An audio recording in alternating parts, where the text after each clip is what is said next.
ठीक है। तो मैं चाहती हूँ सब कोऑपरेट करें हमारे साथ एंड प्लीज शांत हो जाओ थोड़ा एंड मैं चाहती हूँ कि सब इंजॉय करें बस, राइट। थोड़ा एक्टिंग पे मत जाना, कोई भी यहाँ पे प्रोफेशनल एक्टर नहीं है एंड हमने हाँ ठीक है शुरू करते हैं। Okay right 1 2 3 lights off.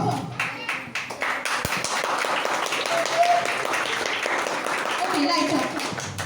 Holika दहन की कहानी हम सब ने अक्सर सुनी है। आज हम उसी कहानी को नाटकीय रूप से प्रस्तुत करने जा रहे हैं। आज हमें यह पता चलेगा कि क्यों होलिका दहन मनाया जाता है और उससे बुराइयों का अंत होता है।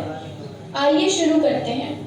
तो कहा जाता है कि विष्णु पुराण में वर्णित एक कथा के अनुसार दैत्यों के आदि पुरुष कश्यप और उनकी पत्नी दिति को 2 पुत्र और 1 पुत्री हुई।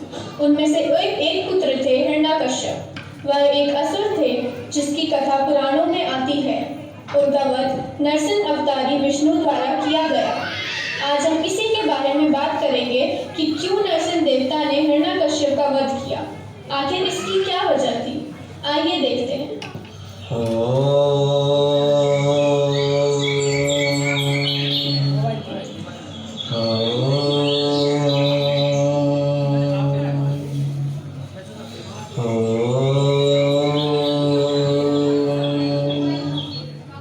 तो जैसा कि आपने देखा कि कैसे हिरण्यकश्यप तप कर रहे हैं।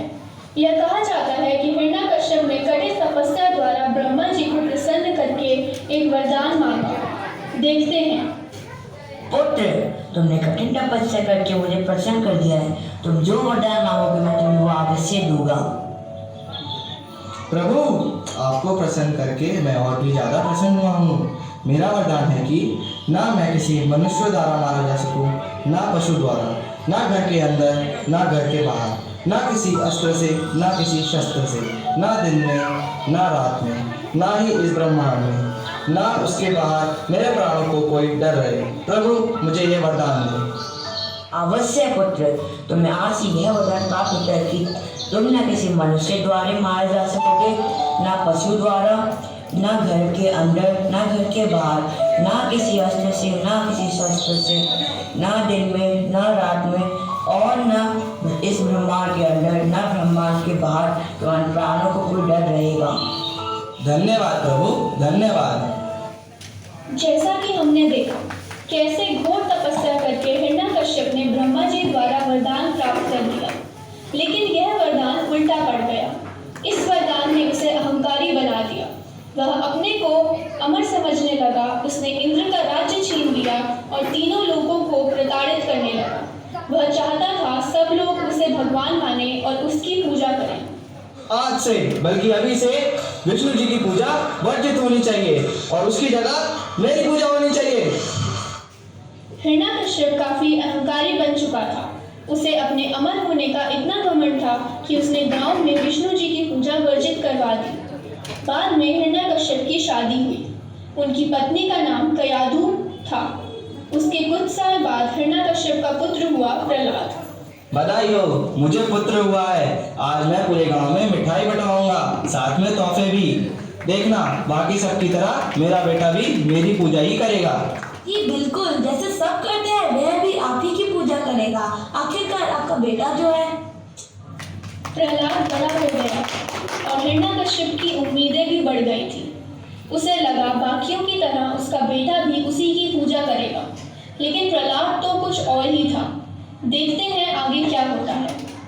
पुत्र चलो, पिताजी को पूजने का समय हो गया है। बाकी गाँव वाले भी आते ही होंगे। माँ, गांव वाले और बाकी सब सिर्फ पिताजी को ही क्यों पूजते हैं, भगवान को क्यों नहीं? बेटा, तुम्हारे पिताजी भगवान से कम नहीं है। वह अमर है, अमर। उन्हें कोई नहीं मार सकता और भगवान को भी कोई नहीं मार सकता, इसलिए। नहीं माँ, माना कि पिताजी अमर हैं, लेकिन भगवान तो नहीं ना। भगवान अलग है, उनकी तुलना आप पिताजी से नहीं कर सकते। मैं पिताजी को नहीं पूज सकता। मैं तो भगवान विष्णु का भक्त हूँ। भला एक मनुष्य को कैसे पूजूं? चुपचाप चलो, अपने आप को बड़ा मत समझो।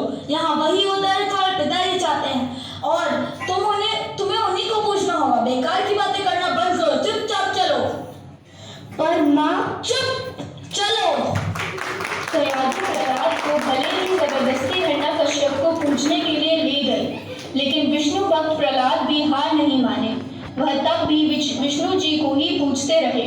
एक दिन जब हिरण्यकश्यप को पता चला कि उसकी पीठ पीछे ऐसा होता है तो वह क्रोधित हुआ और उसने प्रहलाद को भरी प्रजा में बुलाया। वाह प्रहलाद वाह, मेरे पीठ पीछे तुम ऐसा करते हो। मैंने कभी नहीं सोचा था कि तुम ऐसे निकलोगे। क्या ये? जी मैंने इसे मना किया था पर ये नहीं माना। पिताजी मुझे माफ करें, लेकिन मैं आपको नहीं पूछ सकता। हम तो मनुष्य हैं, हम अपनी तुलना भगवान से कर ही नहीं सकते। आप भले ही अमर हैं, लेकिन हैं तो मनुष्य ही। आपने अपने पिछले जन्म में कुछ ऐसा किया है जिसकी वजह से आप मनुष्य हैं। भले मैं आपको कैसे पूछ सकता हूँ। प्रहलाद के ये कहने पर होलिका पीछे से सुन रही थी। होलिका हिरण्यकश्यप की बहन थी और विष्णु भक्त प्रहलाद की बुआ थी। बस प्रहलाद बस, ये क्या कह रहे हो तुम? कुछ अंदाजा भी है तुम्हें या नहीं? मेरे भगवान जैसे भाई और अपने भगवान जैसे पिता के बारे में ये क्या कह रहे हो? वह अमर है, अमर, जो कि इस पूरे ब्रह्मांड में भगवान के अलावा सिर्फ मेरा भाई है। उसकी इतने सालों की तपस्या का ये अंजाम दे रहे हो तुम? उनकी पूजा न करके बताओ कयाधु, क्या खिलाती हो तुम अपने बेटे को जो आज ये ऐसी बातें कर रहा है? बस बहुत हो गया। मैं विष्णु भक्त प्रहलाद आज ये प्रण लेता हूँ कि अपनी पूरी जिंदगी सिर्फ विष्णु जी को ही पूजूंगा। ये क्या कह दिया है तुमने? तुम्हें कुछ पता भी है कि नहीं? क्या कह दिया है? सुनो, इसे बंदी बना लो अभी इसी वक्त। नहीं होलिका, इसे बंदी नहीं बनाना। इसे मैं इससे भी कड़ी सजा दूंगा। सैनिकों, जाओ गुरु पुत्रों को अभी के अभी बुला के लाओ। भाई, आप गुरु पुत्रों को बुला के क्या करेंगे? मैं इसे गुरुकुल भेजूंगा, वहां जाके इसे अवश्य अकल आ जाएगी। गुरु पुत्रों सुनो, इसे गुरुकुल भेजो और मेरी आंखों से दूर करो। वहां जाएगा तो अवश्य अकल आ जाएगी अपने आप। सुनो, जितनी कठिन सजा देनी है दो, लेकिन इसे समझाओ और बताओ कि इसका पिता ही भगवान है और कोई नहीं। जाओ इसे लेके जाओ। हिरण्यकश्यप ने प्रहलाद को गुरुकुल भेजा और वहां उसे दंड देने के लिए भी कहा। ऐसा करते करते उसने काफी तरीके अपनाए प्रहलाद को दंड देने के लिए, लेकिन वह नहीं माना। वह फिर भी भगवान विष्णु को ही पूछता था। फिर होलिका को गुस्सा आना शुरू हो गया और उसने अपने भतीजे को मार गिराने का सोचा। भाई, अब बहुत हो गया, बहुत अपमान कर लिया उसने आपका। मेरे पास एक उपाय है, मैं इसे आग में लेके जाऊंगी और हम उसे जला देंगे। वैसे भी ऐसे पुत्र का क्या फायदा जो अपने पिता का सम्मान नहीं कर सकता। दासी सुनो, जाओ प्रहलाद को बुला के लाओ। जी होलिका जी, मैं अभी प्रहलाद जी को बुला के ला रही हूँ। होलिका ने प्रहलाद को मार गिराने की पूरी तैयारी कर ली थी। होलिका को यह वरदान मिला था कि वह आग में नहीं जल सकती, इसलिए उसने प्रहलाद को मारने का सोचा। प्रहलाद को बहला फुसलाकर अपने साथ ले गई। अचानक ही एक चमत्कार हुआ। विष्णु, तुम देख रहे हो ना कि कैसे तुम्हारे भक्त के साथ अन्याय हो रहा है। तुम क्या ऐसे ही देखते रहोगे, कुछ करोगे नहीं? नहीं ब्रह्मा, मैं अपने भक्त के साथ अन्याय नहीं सहूंगा। अब मुझे कुछ करना ही होगा।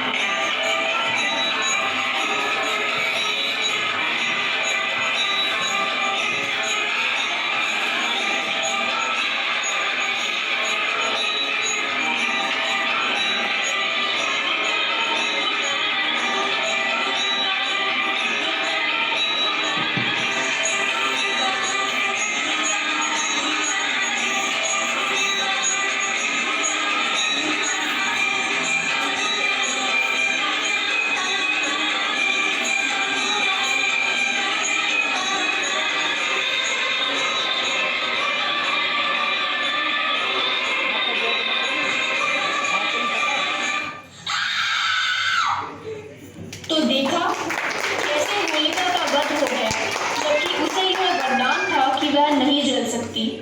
इससे यह पता चलता है कि भक्ति में ज्यादा ताकत होती है। कोई भी भगवान अपने भक्त के साथ अन्याय नहीं कर सकता।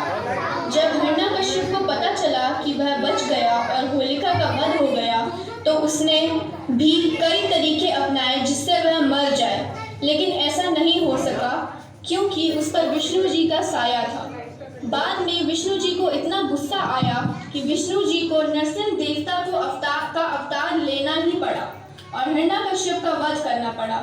आज हमें इस नाटक से यह पता चला कि होलिका का दहन करके सारी बुराइयों का अंत होता है। धन्यवाद।